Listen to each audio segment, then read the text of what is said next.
এটা মাত্ৰ বিদ্যুতৰ খুঁটাৰেই বিপদসংকুল যাত্ৰা কৰিব লগা হৈছে চিপাঝাৰৰ বানে ধোৱা নাওপতা আৰু দূৰদূৰীয়া অঞ্চলৰ ৰাইজৰ। আমি দেখুৱাইছোঁ কেনেদৰে এটা বুৱতী খুঁটিৰ ওপৰেৰে এনেদৰে বিদ্যুতৰ খুঁটা আৰু এই বিদ্যুতৰ খুঁটাকে মাধ্যম কৰি ইয়াৰে ৰাইজ অহা যোৱা কৰে। অতি বিপদসংকুলভাৱে বিদ্যালয়ৰ ছাত্ৰ ছাত্ৰীসকলো এইপিনে অহা যোৱা কৰে। চিপাঝাৰৰ পশ্চিম অঞ্চলত ডিমিলা নৈ বানে যি সংহাৰী ৰূপ ধাৰণ কৰিছিল, তাৰ ফলত গাঁৱলীয়া বাট পথসমূহ এইদৰে বিধ্বস্ত হৈ পৰে। এতিয়াও বানৰ তাণ্ডৱ কমা নাই, যদিও হাম কাটিছে আৰু বানে এনেদৰে পৰিৱেশৰ সৃষ্টি কৰি থৈ গৈছে। চিপাঝাৰৰ নাওপতা আৰু দূৰদূৰীয়াৰ মাজৰে এটা পথ।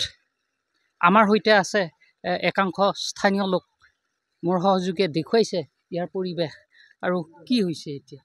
হয়, এই ৰাস্তাৰে আমাৰ এতিয়া অহা যোৱা স্কুলৰ ল'ৰা ছোৱালী এই আমাৰ বহু আঁতৰৰ পৰা আহে, কিন্তু ল'ৰা ছোৱালী পাৰ হ'ব নোৱাৰে, বহুত অসুবিধা। এই কালভাৰটোৰ কাৰণে আজি 10 দিনমান হ'ল ল'ৰা ছোৱালীখিনি মানে অসুবিধাত পৰি আছে। বেমাৰীটো আমি নিবাই নোৱাৰোঁ, স্কুলৰ ল'ৰা ছোৱালীখিনিও আমাৰ যাৱাৰ অসুবিধা হৈ আছে। গতিকে ওপৰ মহোদয়ে আমাক এই বস্তুটো কালভাৰ হওক, আমাক যিকোনো ব্যৱস্থাৰে এইটো আমাক মেৰামতি কৰি পথটো মেৰামতি কৰি। একাংশ ছাত্ৰ ছাত্ৰীও আছে, যিসকল ছাত্ৰ ছাত্ৰীয়ে এই বিদ্যুতৰ খুঁটাটোৰে বিপদসংকুলভাৱে অহা যোৱা কৰে। তোমালোক এনেদৰে অহা যোৱা কৰি আছে? হয়, এনেদৰে যাওঁ আৰু এনেদৰে আহোঁ। কেইদিনমান হ'ল এনেদৰে? 10-15 দিনমান হ'ল। আৰু আমাৰ পৰীক্ষা চলি আছে, এনেকৈ আহিন যাহিন কৰি আছোঁ, কাৰণ পৰীক্ষা নিদিলেও নহয়। সেইকাৰণে যদি পাৰে আৰু এয়া ধৰ বিধায়ক মণ্ডলে যাতে এইখিনি আমাক ভাল কৰি কিনে দিয়ে আৰু অহা যোৱাত সুবিধা কৰি দিয়ে, তাৰ বাবে অনুৰোধ জনাইছোঁ। হয়, এনেদৰে অনুৰোধ কৰিছে স্থানীয় বিধায়কলৈ ছাত্ৰ ছাত্ৰীসকলে। কেতিয়াৰ পৰা এনেকুৱা পৰিৱেশৰ সৃষ্টি হৈছে আৰু এনেকুৱা অৱস্থা আছে নেকি ভিতৰৰ ফালে? আৰু আছে, অলপ আগতে আছে।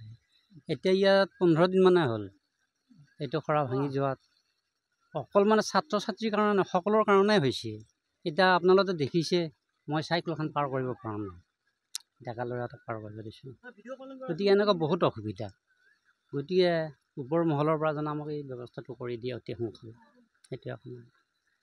হয়, বানৰ পিছতে যি বিধ্বস্ত ৰূপ বাট পথৰ, এই ৰূপে এতিয়া জনসাধাৰণক হাৰাশাস্তিত ভোগাইছে।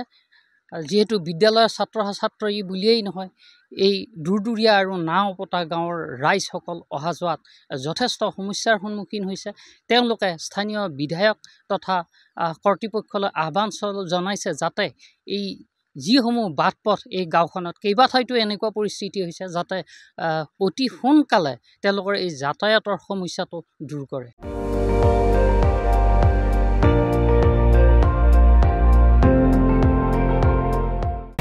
আপুনি চাই আছে ND24, সৰ্বশ্ৰেষ্ঠ নহয়, সৰ্বোত্তমৰ দৌৰত।